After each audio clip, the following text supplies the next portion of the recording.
The sun hung low over the Arkansas River that August afternoon in 1883, turning the water copper and gold, and Garrett Dalton might have ridden right past if his mare had not suddenly stopped and refused to move another step.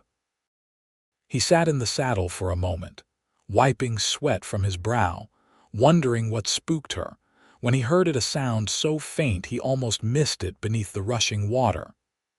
It was crying, the kind that came from someone too exhausted to make much noise anymore.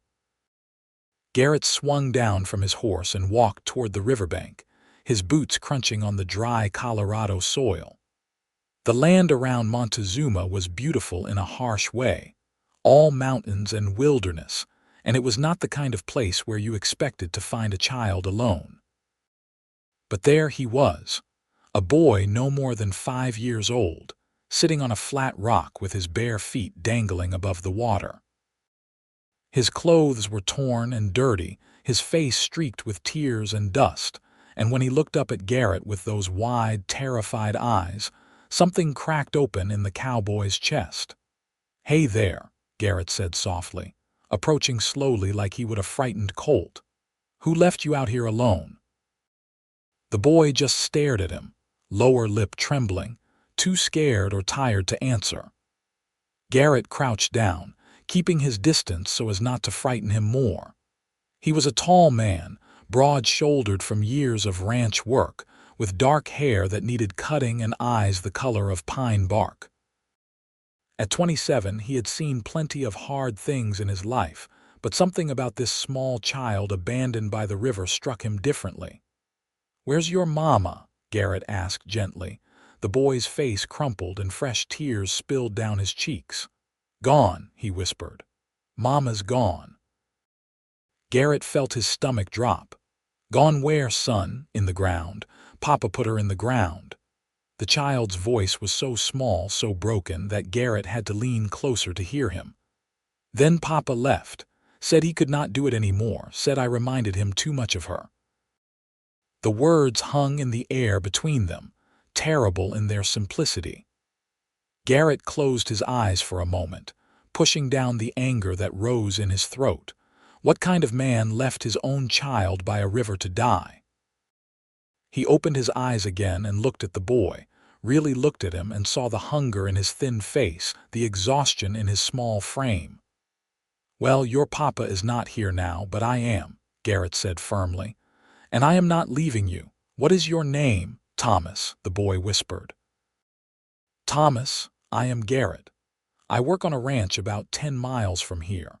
How about you come with me and we will get you fed and cleaned up. Then we will figure out what to do next." Thomas nodded slowly, and when Garrett held out his hand, the child took it.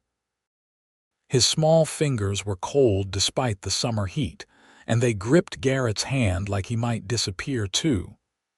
Garrett lifted him up and settled him in the saddle, then climbed up behind him. The boy leaned back against his chest immediately, his body going slack with relief, and Garrett realized Thomas had been sitting by that river for days, maybe longer. They rode toward the McCready Ranch as the sun began to set, painting the mountains purple and orange. Garrett kept one arm around Thomas, feeling the child's heart beating against his forearm, too fast like a rabbit's. He tried not to think about what might have happened if he had taken a different trail today, if his mare had not stopped, if the wind had been blowing the wrong way and he had not heard the crying. The McCready Ranch was one of the larger spreads in Summit County, running cattle and horses across thousands of acres of mountain valley. Garrett had worked there for 3 years, ever since he drifted into Colorado from Kansas, looking for a fresh start after his own family fell apart. He had a small cabin on the property, just one room with a wood stove and a bed, but it was his and it was honest work when they arrived. The sky was darkening to indigo, and lamplight glowed in the windows of the main house. Garrett rode straight there, knowing he needed help. He dismounted and lifted Thomas down, but the boy would not let go of his hand. "It is all right," Garrett said. "These are good people." Margaret Macready answered his knock, her round face creasing with concern when she saw the child. She was a motherly woman in her 50s, with graying brown hair always pinned up in a bun and flour perpetually dusting her apron. "Lord have mercy," she breathed. "Where did you find him?" "By the river. His mother passed and his father abandoned him." Garrett kept his voice level, but Margaret could hear the anger beneath it. "Bring him in. Bring him in right now." Margaret ushered them into the warm kitchen, where her husband John was sitting at the table with their ledgers. He looked up, saw the situation, and stood immediately. "What happened?" John asked. He was a solid man, weathered by decades of ranch work, with a reputation for being fair and honest. Garrett explained again while Margaret was already heating water and finding food.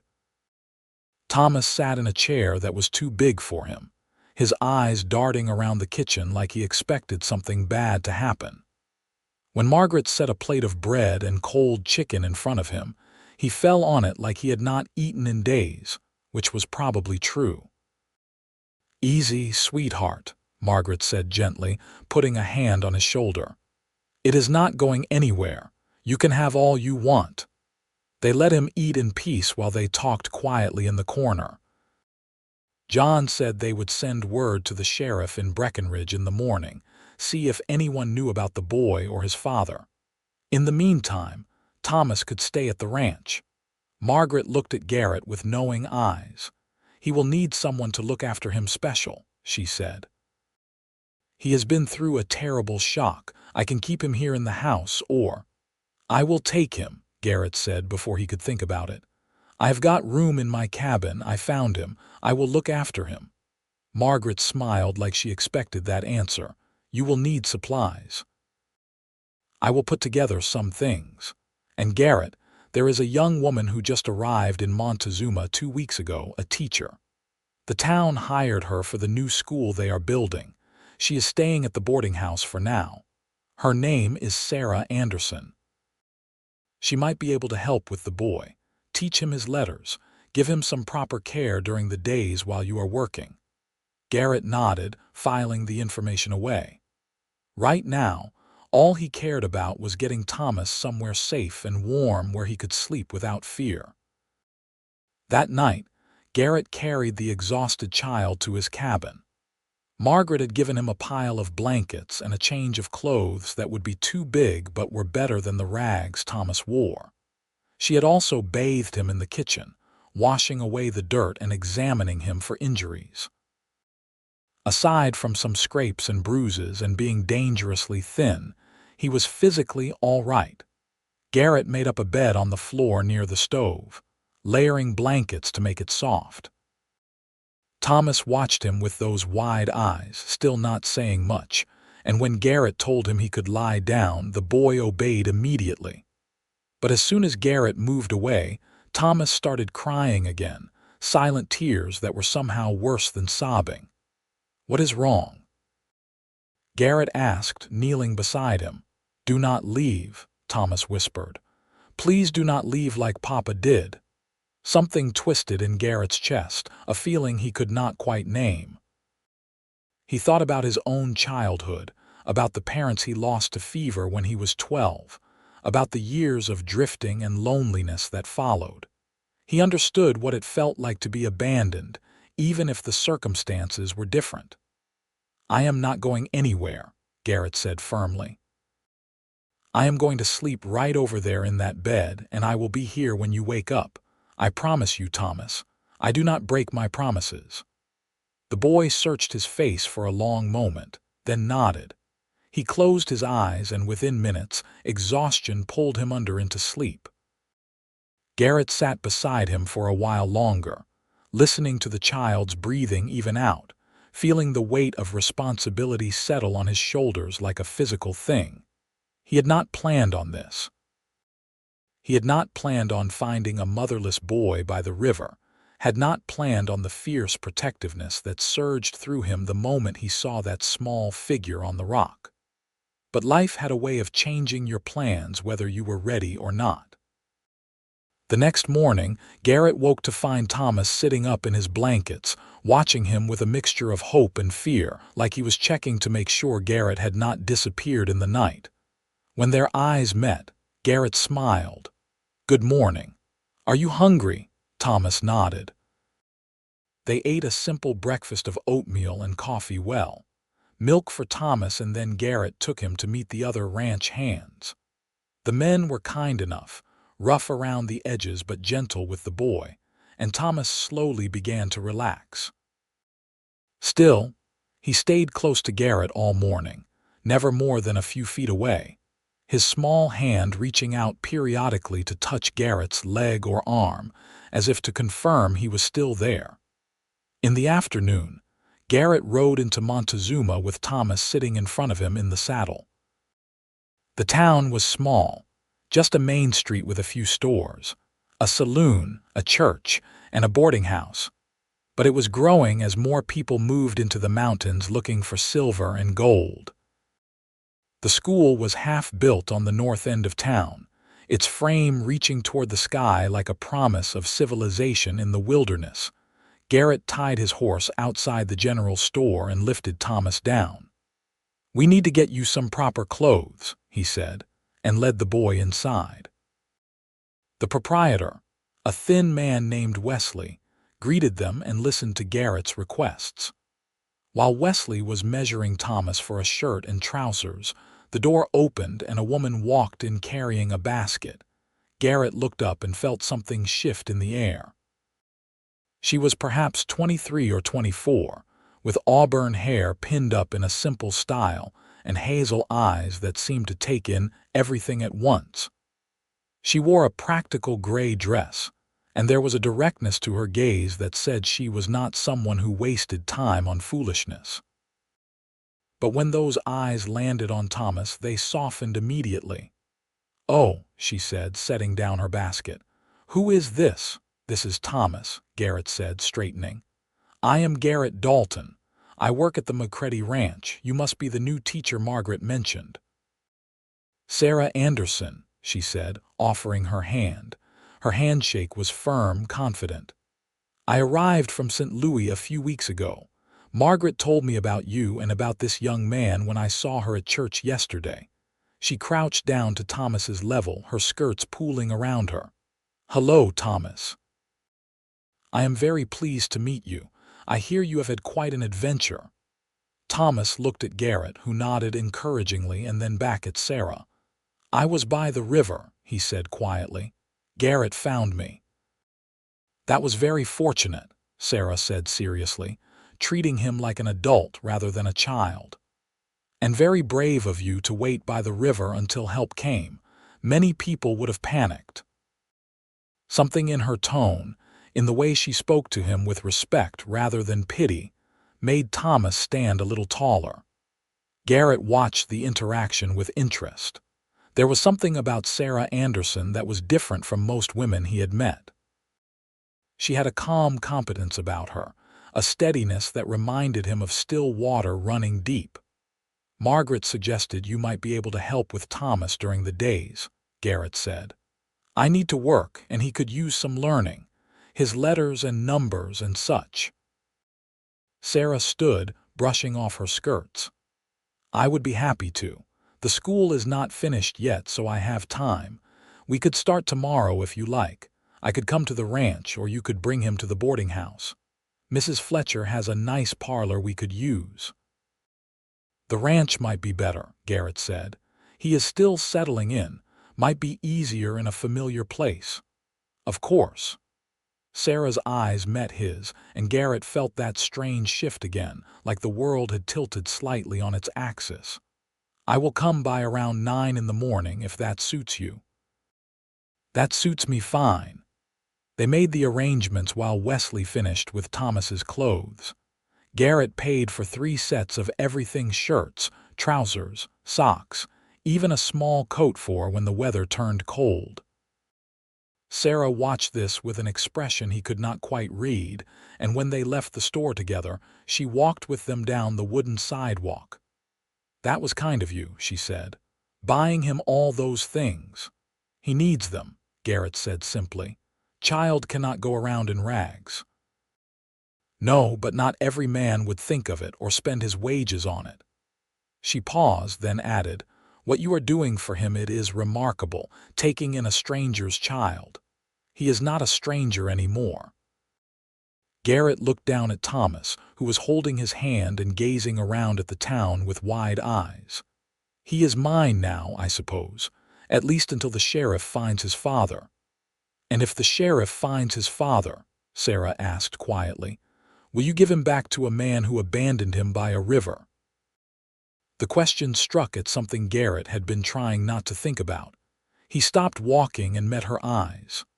No, he said firmly. No, I will not. I do not care what the law says about it. That man gave up his right to this boy when he left him to die. Sarah nodded slowly, and something like approval flickered across her face. Good, she said. That is the right answer. They parted ways at the boarding house, and Garrett rode back to the ranch with Thomas, thinking about hazel eyes and steady voices, and the way Sarah Anderson had looked at him like she was seeing something more than just a cowboy with a borrowed child. True to her word, Sarah arrived at the ranch the next morning driving a small buggy she had borrowed from the livery. She wore a different dress, dark blue this time, and carried a satchel full of books and papers. Thomas was shy at first, clinging to Garrett's leg, but Sarah had a way about her that put people at ease. She sat down on the steps of Garrett's cabin and simply started talking to Thomas about ordinary things, the weather, the mountains, a bird she had seen on the drive over, until he began responding with more than one-word answers. By the time Garrett left for his work checking fence lines in the north pasture, Thomas was sitting beside Sarah with a primer open on his lap, sounding out words with fierce concentration. This became their routine. Sarah came every morning, and Thomas learned. She taught him letters and numbers, but also geography and history and natural science. She read to him from books about faraway places and showed him how to write his own name. And slowly, day by day, Thomas began to come back to life. He smiled more. He talked more. He started to believe he was safe. Garrett watched this transformation with gratitude, and something else he was not quite ready to name. He found himself looking forward to Sarah's arrival each morning, to the few minutes they would talk while she settled in with Thomas. She asked him about his work, about his life, and actually listened to the answers. She told him about St. Louis, about leaving behind a comfortable life to come west because she wanted adventure and purpose, not just a convenient marriage to some banker her family had picked out. My parents were furious, she said one morning, leaning against the porch rail while Thomas played with a wooden horse one of the ranch hands had carved for him. They said I was throwing away my future. But what kind of future is it, really, if you are just living the life someone else chose for you? A hollow one, Garrett said. He was mending a bridle, his hands working automatically while he talked. I left Kansas for the same reason. Too many ghosts, too many expectations about who I was supposed to be. And who are you now? Sarah asked. There was genuine curiosity in her voice, no coyness or flirtation, just honest interest. Garrett considered the question. I am still figuring that out, I suppose. But I know I am someone who could not ride past a child in need. That is something, at least. That is everything, Sarah said quietly. Their eyes held for a moment longer than necessary, and Garrett felt heat rise in his chest that had nothing to do with the summer sun. He looked away first, suddenly aware of how much he wanted to keep looking at her, to know everything about her, to hear her voice say his name again. The sheriff came 2 weeks after Garrett found Thomas. His name was Bill Morrison, a grizzled man with a gray mustache and the tired eyes of someone who had seen too much. He rode up to the ranch one afternoon and asked to speak with Garrett. I found the father, Morrison said, sitting in the shade of a cottonwood tree while they talked. Thomas was inside the cabin taking a nap, and Garrett was grateful for that. Name is Robert Henley. He was in Denver, drinking himself to death in a saloon. When I confronted him about abandoning his son, he said he did not care what happened to the boy. Said he could not stand to look at him anymore after his wife died. Said if someone else wanted to raise him, they were welcome to him. Garrett's hands clenched into fists. He said that, in those words, in those exact words, among others I will not repeat. Morrison sighed. Legally, the boy is still his son. But given the circumstances, given that he openly admitted to abandoning him with intent, I am prepared to testify that he is an unfit parent. If you wanted to petition for guardianship, I would support it. Judge Harmon over in Breckenridge would hear the case. I want it, Garrett said immediately. I want to keep him. I will go before the judge. I will do whatever needs to be done. Morrison nodded, looking satisfied. That is what I hoped you would say. I will draw up the papers and get a court date. Might take a few weeks, but I do not see any reason the judge would not grant it.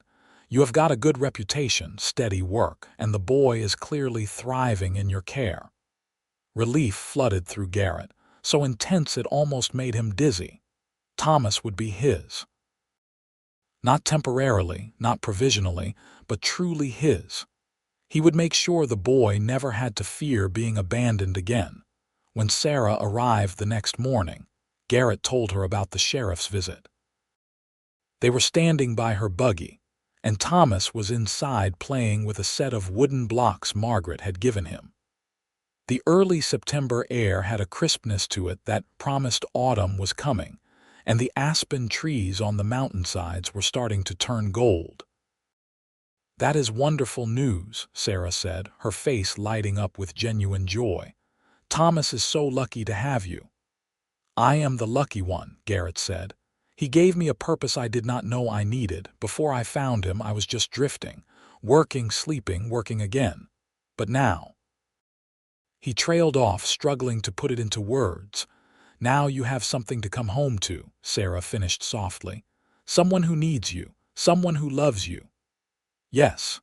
Garrett looked at her, at the way the morning light caught in her auburn hair, at the warmth in her hazel eyes. Sarah, I need to ask you something. She tilted her head, waiting. When I go before the judge, it would help my case if I could show that Thomas will have stability, a good home, proper care, maybe even. He took a breath, feeling like he was jumping off a cliff. Maybe even a mother figure in his life. Someone who could teach him and care for him, not just as a hired tutor but as part of his family. Sarah's expression shifted, becoming more guarded. What are you asking, Garrett? I am asking if you might consider staying on after the school is built. Coming to the ranch more permanent-like, being part of Thomas's life and, he swallowed hard, and mine. The words hung in the air between them, weighted with implications. Sarah was quiet for a long moment, and Garrett's heart hammered against his ribs.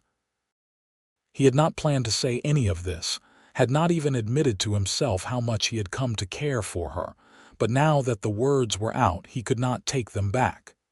Garrett, Sarah said slowly, are you asking me to marry you? I am asking if you would consider it, he said. I know it is sudden. I know we have only known each other a few weeks, but I care about you, Sarah, more than I expected to care about anyone, and I hope you might feel the same way. Sarah looked down at her hands, then back up at him. I do feel something for you, she admitted. I have from the start. There is something about you that is different from other men I have known. You are honest and kind, and you do not try to be something you are not. She paused. But marriage is not something to rush into just because it would help a court case. That is not why I am asking, Garrett said urgently. The court case is what made me think about the future, but it is not why I want you in my life. I want you here because when you are around, everything feels right. Because Thomas lights up when he sees you coming. Because when I think about the years ahead, I cannot imagine them without you. Sarah's eyes shimmered with something that might have been tears. "I came west to escape a marriage I did not want," she said quietly. "I was not looking for love. I was not even sure I believed in it anymore. But then I met you and Thomas and everything changed. I started wanting things I had convinced myself I did not need." "What things?" Garrett asked, stepping closer. "A home. A family. Someone who looks at me the way you do, like I am something precious." Her voice caught. "But Garrett, I need to know this is real. I need to know you are not asking me because it is convenient or practical, but because you genuinely want to build a life with me." Garrett reached out and took her hands in his. They were soft but strong, a teacher's hands, and they fit perfectly in his rougher, calloused ones. "Sarah Anderson," he said, looking directly into her eyes, "I am asking you to marry me because I am falling in love with you. Maybe I have been since the moment I saw you in the general store, looking at Thomas like he mattered. I do not have much to offer. I am just a cowboy with a small cabin and a borrowed child and a lot of uncertainty ahead. But what I do have, I would give to you gladly. My loyalty, my respect, my heart, all of it, if you will have me." A tear spilled down Sarah's cheek, and then she was smiling, that radiant smile that made his breath catch. "Yes," she said. "Yes, I will marry you, Garrett Dalton." He pulled her close and kissed her, right there in the yard with the mountains watching and the morning sun warming their faces.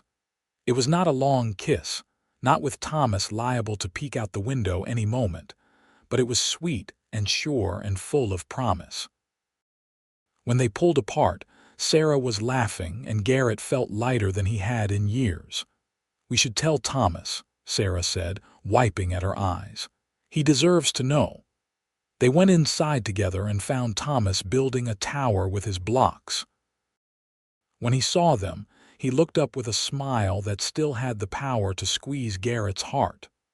"Thomas, come here for a minute," Garrett said, sitting down on the edge of the bed. "We have got something to tell you." Thomas approached cautiously, and Sarah sat down beside Garrett, close enough that their shoulders touched.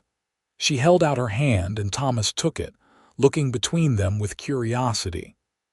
"You know how you have been learning your lessons with Miss Sarah every day?" Garrett began. Thomas nodded. "Well, we were thinking that maybe Miss Sarah could stay here all the time, not just in the mornings. She could live here with us and we could be a family, the three of us together. How would you feel about that?" Thomas's eyes went wide. "Miss Sarah would stay." "If you want me to," Sarah said gently. "I would very much like to be your family, Thomas.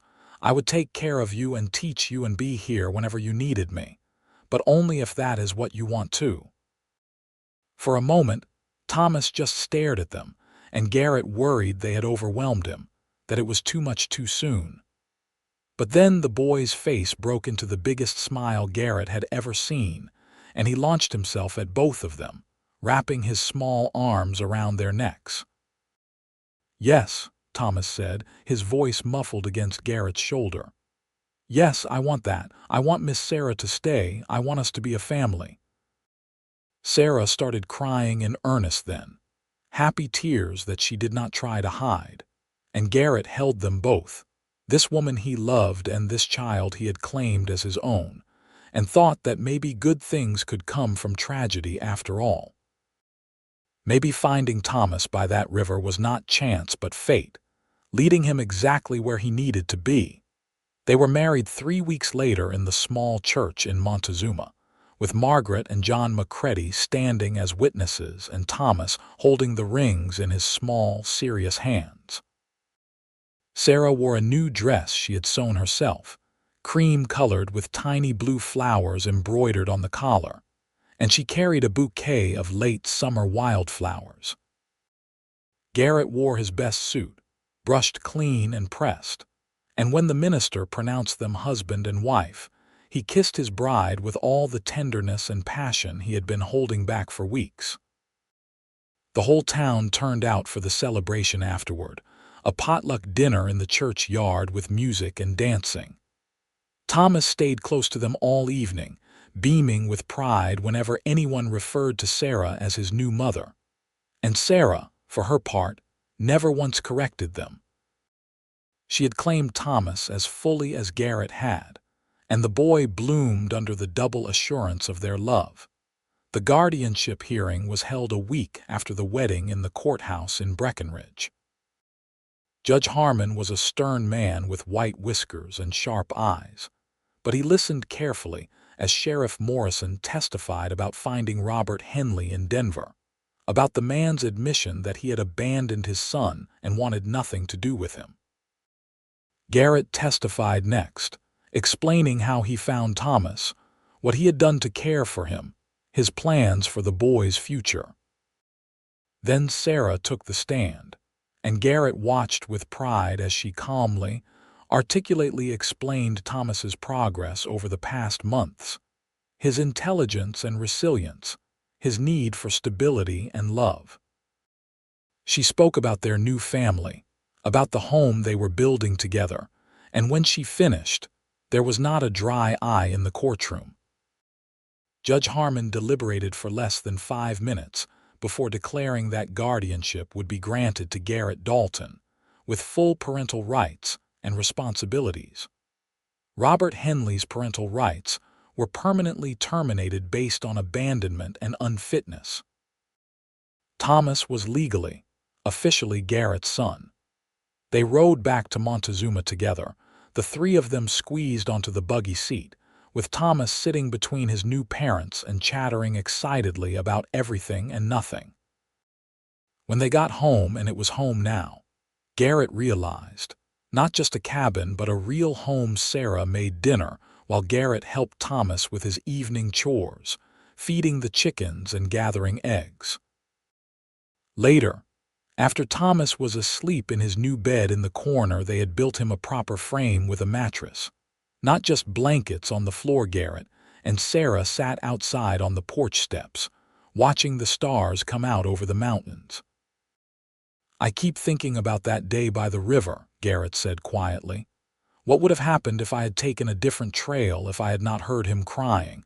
It haunts me sometimes." Sarah leaned against his shoulder. "But you did take that trail. You did hear him. And you stopped and you saved him, and now he is ours. That is what matters." "I know, but it makes me think about all the other children out there who are not so lucky, all the ones who do not get found in time." "You cannot save everyone, Garrett," Sarah said gently, "but you saved Thomas. And that is not a small thing, that is everything."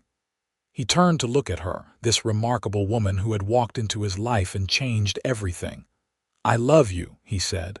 "I do not say it enough, but I do. I love you so much it scares me sometimes." Sarah smiled and reached up to touch his face. "I love you too, and I am not scared anymore. I thought I was done with love, done with trusting people, but you showed me I was wrong. You and Thomas both." He kissed her then, slow and deep, and she kissed him back with a passion that still surprised him. They were still learning each other, still discovering the contours of their new marriage, but every day brought them closer. As autumn deepened into winter, their life settled into a rhythm. Garrett worked the ranch, taking on extra responsibilities as John McCready began to trust him with more oversight. Sarah finished preparing for the school opening in January, organizing her curriculum and supplies.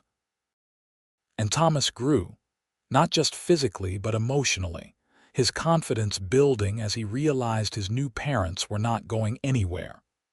The first snow came in late October, dusting the mountains with white and bringing a crystal clarity to the air.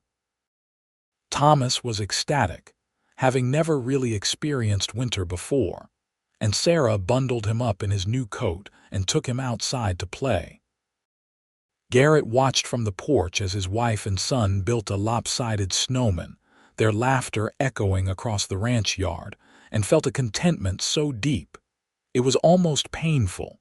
When Christmas arrived, they celebrated as a family. Garrett cut down a small pine tree, and they decorated it with strings of popcorn and paper ornaments Thomas made. Sarah baked cookies and sang carols in a clear, pretty voice. On Christmas morning, Thomas opened his presents with wonder: a new set of books from Sarah, a pocket knife from Garrett, warm socks and mittens from Margaret, and declared it the best day of his entire life. Better than last Christmas.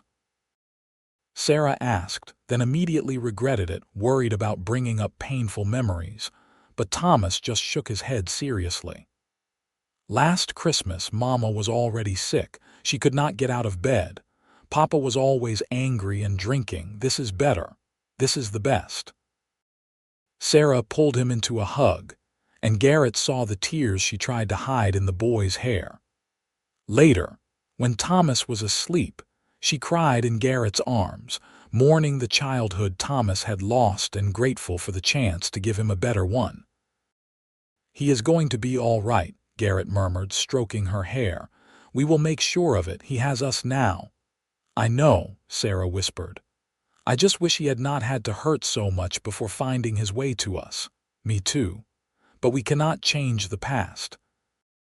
All we can do is give him the best future we possibly can." January brought the opening of the school, and Sarah threw herself into teaching with a passion that amazed Garrett. She had 7 students to start, ranging in age from 6 to 13, all children of ranchers and miners and shopkeepers. Thomas was the youngest and the most eager, soaking up knowledge like dry ground soaks up rain. Sarah taught them reading and writing and arithmetic, but also music and art and critical thinking. She believed education was about more than just memorizing facts. It was about teaching children how to think for themselves, how to question and wonder and dream. Garrett often stopped by the school in the afternoons to walk Sarah and Thomas home, and he would stand in the doorway watching her teach, marveling at her patience and skill. The other parents raved about her, grateful to have such a qualified teacher in their small town. And Sarah bloomed under the work, coming home each day tired but fulfilled, full of stories about her students' progress and challenges. As winter gave way to spring, Sarah began to notice changes in herself. She was tired more often, queasy in the mornings, her body feeling strange and unfamiliar. At first, she thought she was just working too hard, but when her monthly courses did not come for the 2nd month in a row, she knew what it meant. She told Garrett on a Sunday afternoon in late March. They were alone in the cabin. Thomas was at the main house playing with the McCready's visiting grandchildren. Garrett was fixing a broken chair, and Sarah stood in the doorway, watching him work, trying to find the words. "Garrett," she said finally, "I need to tell you something." He looked up, immediately alert to the seriousness in her tone. "What is it? Are you all right?" "I am fine. Better than fine, actually." She smiled, nervous and excited at once. "I am going to have a baby. We are going to have a baby." For a moment, Garrett just stared at her, the broken chair forgotten in his hands. Then he set it down carefully and crossed the room in 3 long strides, pulling her into his arms. "A baby," he breathed. "Sarah, are you sure?" "As sure as I can be without seeing a doctor." "But all the signs are there. I am about 2 months along, I think."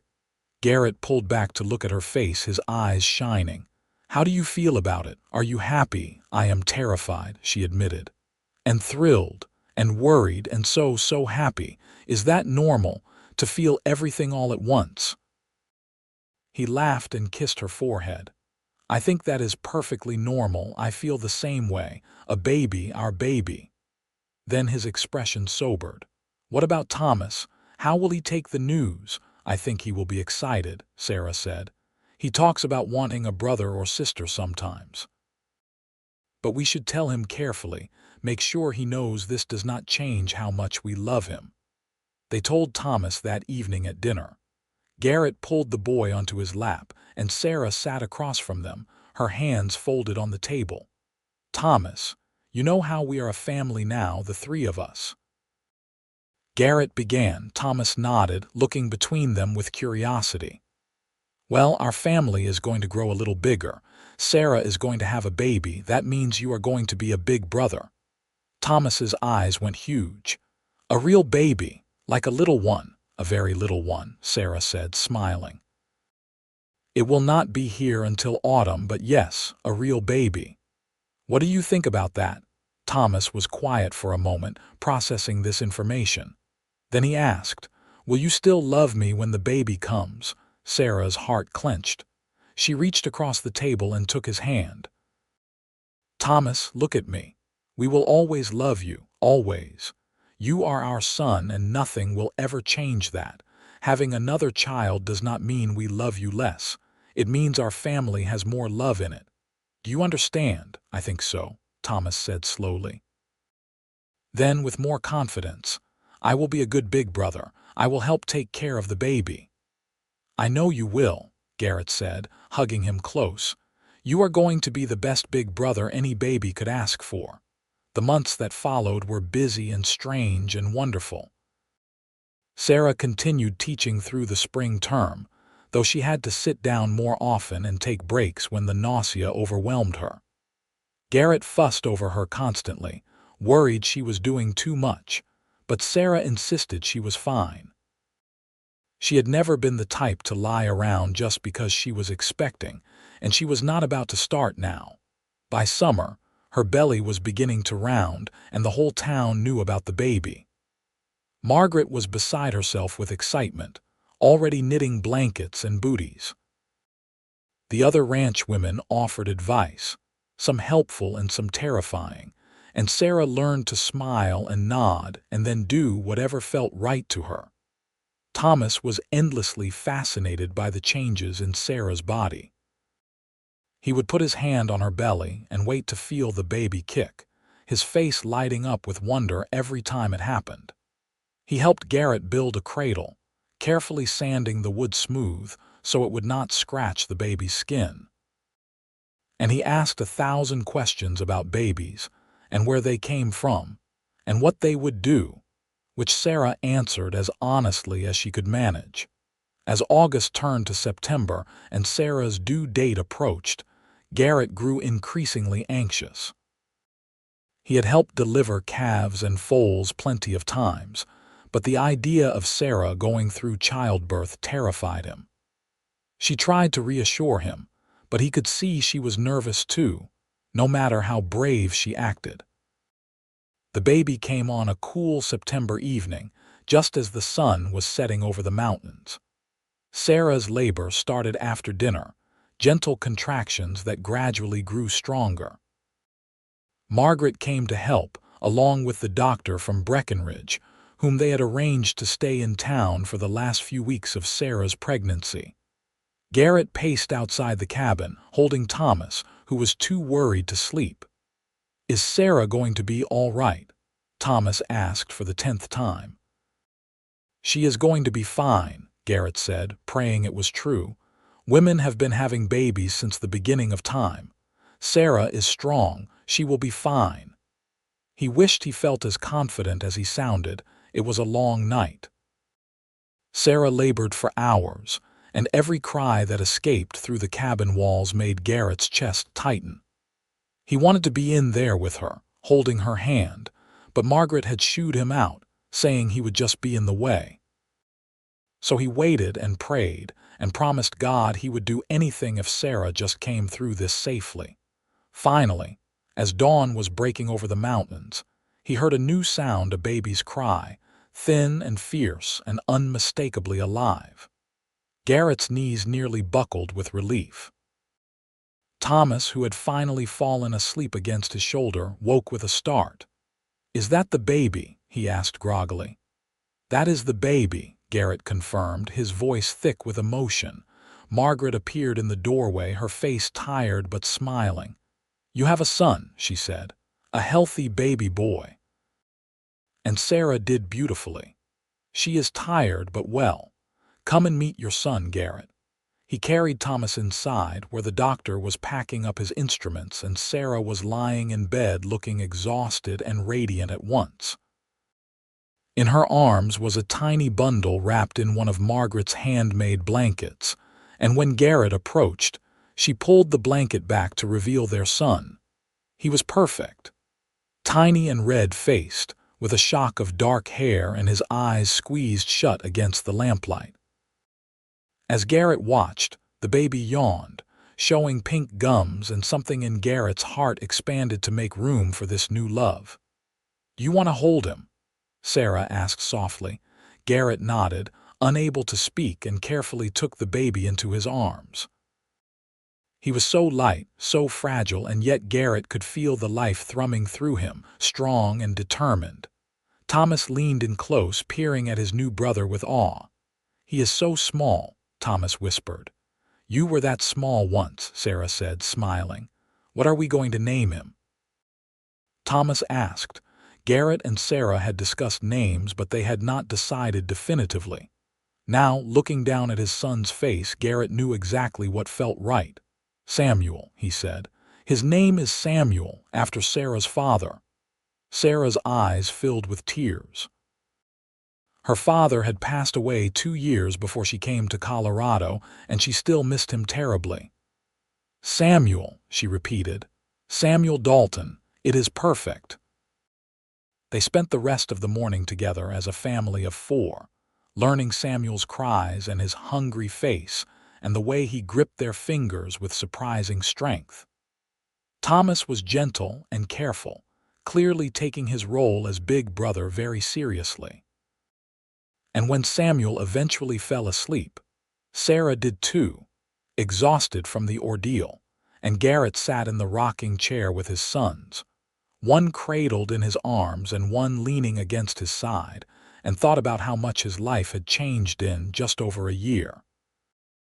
He had gone from being alone to having a wife and 2 sons, from drifting to being anchored, from wondering what his purpose was to knowing with absolute certainty that it was this protecting and providing for and loving this family that had been assembled through tragedy and choice and luck. The weeks after Samuel's birth were chaotic. The baby needed to eat constantly, and Sarah was tired in a way that went bone deep. Garrett did what he could, taking over all the household chores and caring for Thomas and even learning to change diapers, though he was not very good at it at first. Margaret helped when she could, bringing meals and watching the boys so Sarah could rest. And Thomas, true to his word, was a wonderful big brother, always wanting to help, always gentle with the baby. As October arrived and the aspen trees turned the mountains gold, Sarah began to recover her strength. Samuel settled into a routine of sorts, sleeping a little longer between feedings, and life regained some semblance of normalcy. Sarah returned to teaching, bringing Samuel with her to the school and laying him in a cradle in the corner while she taught her lessons. The students were fascinated by the baby, and it became part of their education learning to be quiet when he slept, taking turns gently rocking his cradle, seeing firsthand how much work and care a baby required. That winter was hard but happy. Money was tight with another mouth to feed, but Garrett picked up extra work breaking horses for some of the other ranchers, and Sarah took in mending on the weekends. They made it work because they had to, because the alternative was unthinkable. Thomas thrived in school, reading at a level far beyond his age, and Samuel grew chubby and happy, his dark eyes always tracking his family's movements. When Samuel was 6 months old, on a bright March afternoon in 1885, Garrett came home from work to find Sarah sitting on the porch steps crying. His heart lurched and he swung off his horse quickly, hurrying to her side. "What happened? Is Samuel all right? Is Thomas all right?" "They are fine," Sarah said, wiping at her eyes. "They are both inside napping. I am fine too, really. I am just being silly." Garrett sat down beside her and put his arm around her shoulders. "You are not silly. Tell me what is wrong." "It is just." She took a shaky breath. "Thomas called me Mama today, not Miss Sarah, not Sarah, but Mama." He was showing Samuel a bug he found, and he said, "Look, Samuel, I am going to show this to Mama, and I just—" She dissolved into tears again. Garrett felt his own throat tighten. He pulled her closer, pressing a kiss to the top of her head. "That is a good thing, Sarah. That is wonderful." "I know," she said, her voice muffled against his shoulder. "I am crying because I am happy, because it means he feels safe with us. He feels like this is real." "It is real," Garrett said firmly. "We are his parents. You are his mama. That is the truth, no matter what his birth certificate says." They sat there together in the late afternoon sun, holding each other, grateful for all the unlikely paths that had led them to this moment. Inside, they could hear Thomas's voice as he woke from his nap, talking to Samuel in that sweet, patient way he had with his baby brother.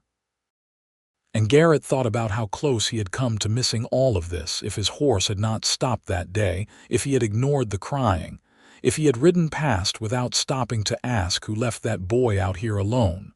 But he had not. He had stopped. He had asked. He had cared. And that single decision had changed everything. Years passed, as years do, full of ordinary days that somehow added up to an extraordinary life. Thomas grew tall and smart, excelling in school and eventually helping Garrett with the ranch work. He was quiet and thoughtful, like his adopted father, but with a core of steel that came from surviving what he had survived.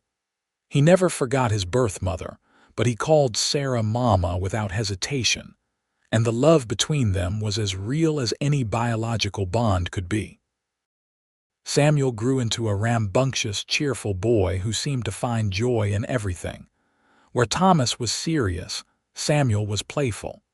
Where Thomas was cautious, Samuel was bold. They balanced each other perfectly, brothers in every way that mattered, and watching them together was one of Garrett's greatest pleasures. In the spring of 1887, Sarah gave birth to their third child, a daughter they named Grace. She had Sarah's auburn hair and Garrett's brown eyes, and she wrapped her entire family around her tiny fingers from the moment she was born. Thomas, now 9 years old, was protective of his baby sister to an almost comical degree, and even 2-year-old Samuel seemed to understand she was special, bringing her his favorite toys and patting her head with chubby hands. The ranch prospered. John McCready, impressed by Garrett's work and character, made him a partner, giving him a stake in the operation and a say in how it was run. They expanded the herds and improved the breeding stock, and the McCready Ranch became known throughout Summit County for producing quality cattle and horses. Garrett's cabin, which had once seemed adequate, was expanded into a real house, with separate bedrooms for the children and a proper kitchen for Sarah. Sarah continued teaching until 1889, when the birth of their fourth child, a son they named Daniel, made it impossible to juggle everything. She missed the classroom, but she poured her energy into her own children's education, making sure they all learned not just from books but from life itself. She taught them to think critically, to question, to care about justice and fairness. And she never let them forget that family was not just about blood, but about love and choice and commitment. Thomas, as he grew older, began to remember more about his birth mother. He talked about her sometimes, and Sarah encouraged this, never wanting him to feel he had to forget his first family to honor his second one. On the anniversary of finding Thomas by the river, Garrett always took the day off work, and they would go back to that spot together, just the two of them. They would sit on the same flat rock where Garrett had first seen him, and they would talk about how far they had come, how much had changed, how grateful they were for that chance meeting. "You ever wonder what would have happened if someone else had found me?" Thomas asked one year when he was 12 and starting to really grapple with the complexities of his story. "Sometimes," Garrett admitted. "But then I remind myself that it does not matter what might have been. What matters is what is. And what is that you are my son. That is real. That is true, nothing else matters. Thomas nodded slowly. I am glad it was you, he said quietly. I am glad my horse stopped that day. I am glad you heard me crying. Me too, son, me too. By the time Thomas turned 18 in 1896, he had become a fine young man. He was tall and strong, skilled with horses and cattle, and he had inherited Garrett's quiet integrity and Sarah's sharp intelligence. He could have gone anywhere, done anything, but he chose to stay on the ranch, working alongside Garrett and eventually taking over more and more of the daily operations. Samuel, at 15, was equally capable but had different dreams. He wanted to study veterinary medicine, to learn how to heal animals scientifically rather than just relying on folk remedies and instinct. Garrett and Sarah supported this ambition, proud of his drive even as they worried about how they would afford to send him to school. But they would find a way, just as they always had. Grace, at 9, was already showing signs of her mother's teaching gift. She loved books and learning, and she helped Sarah teach the younger children their letters and numbers. And Daniel, at 7, was still figuring out who he would become, but he had a gentle soul and a gift for music that delighted everyone who heard him sing. On a warm evening in late August 1896, the entire family gathered on the porch of their home to watch the sunset paint the mountains gold and purple. Garrett sat in his rocking chair with Sarah beside him, their hands clasped together. Thomas leaned against the porch rail, Samuel sat on the steps, and Grace and Daniel sprawled on the floor playing a game with wooden blocks. "Papa," Grace said suddenly, looking up at Garrett, "tell us again about how you found Thomas." It was a story they had heard 100 times, but they never tired of it. Garrett smiled and began the tale again, describing that August day 13 years ago when his mare stopped and would not move, when he heard crying by the river, when he found a small, terrified boy alone and abandoned. "And I asked him who left you out here alone," Garrett said, his voice soft with memory.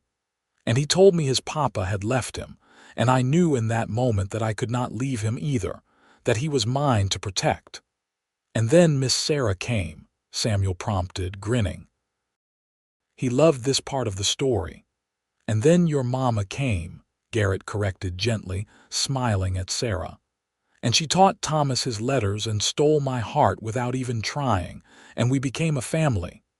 "The best family," Grace declared. "The very best," Sarah agreed, looking around at her children with love and pride. Thomas met Garrett's eyes across the porch, and in that look was everything gratitude and love and the bone-deep knowledge that they had saved each other. Garrett had given Thomas a home, but Thomas had given Garrett purpose. They had both been lost in different ways until that day by the river. As the sun finally slipped behind the mountains and the first stars began to appear, Garrett thought about all the choices that had led to this moment. The choice to stop when his horse stopped, the choice to care when it would have been easier not to, the choice to love Sarah, to marry her, to build this life together. Every choice had mattered. Every choice had brought them here. "What are you thinking about?" Sarah asked quietly, noticing his contemplative expression. "Just how lucky I am," Garrett said. "How lucky we all are." "Not luck," Sarah corrected gently. "Love. We chose each other and we chose to keep choosing each other every single day. That is not luck. That is something better." She was right, as she usually was. This family, this life, this home, none of it was an accident. It was built on decisions and sacrifices and commitment, day after day, year after year. It was built on the question Garrett had asked a terrified child by a river, "Who left you out here alone?" And it was built on the answer he had given with his actions, "Not me. I will never leave you. You are mine now, and I am yours, and we will face whatever comes together." Years continued to unfold. Thomas eventually married a kind young woman named Elizabeth, and they built a house on the ranch and started their own family. Samuel went to veterinary school in Denver and came back to practice in Summit County, caring for the animals of all the ranches in the valley.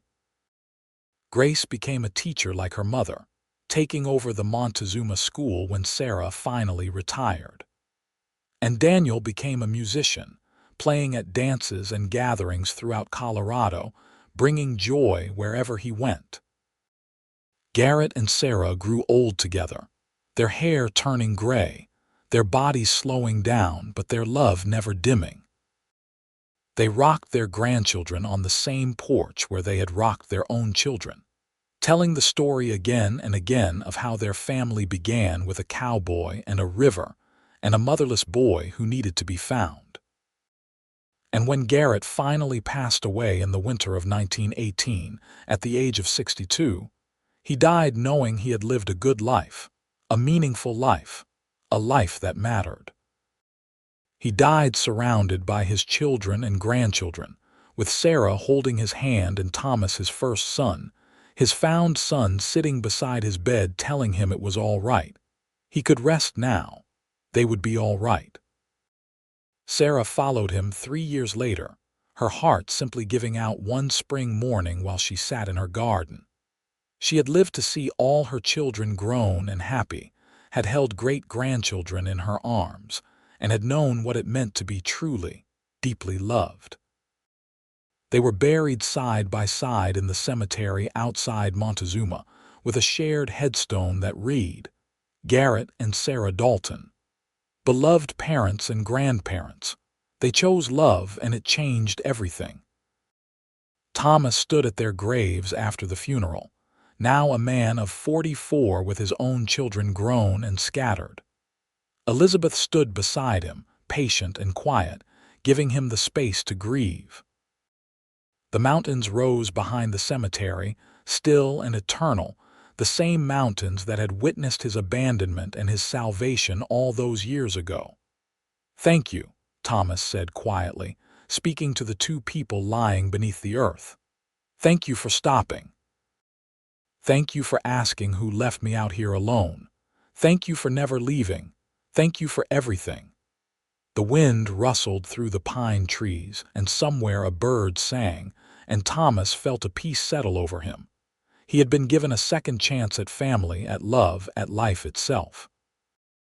And he had made the most of it, just as Garrett and Sarah had taught him to do. As he walked back to where his own family waited, Thomas thought about the story he would tell his grandchildren, the story that would be passed down through generations.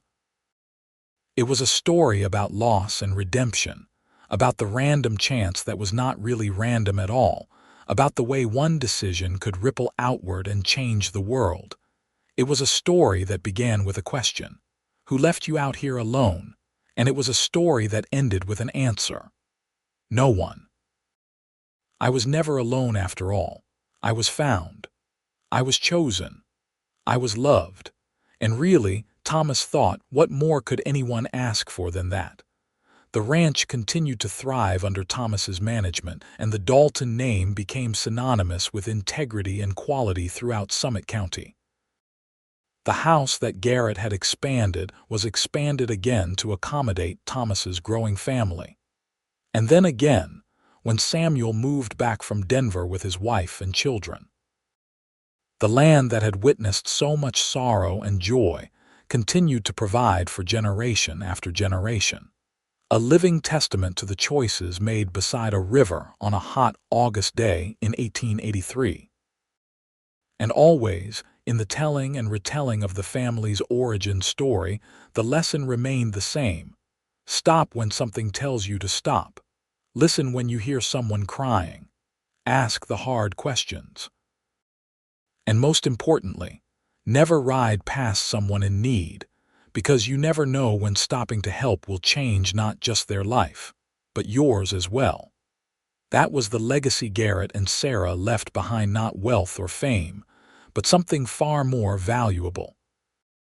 They left behind a family built on love and choice.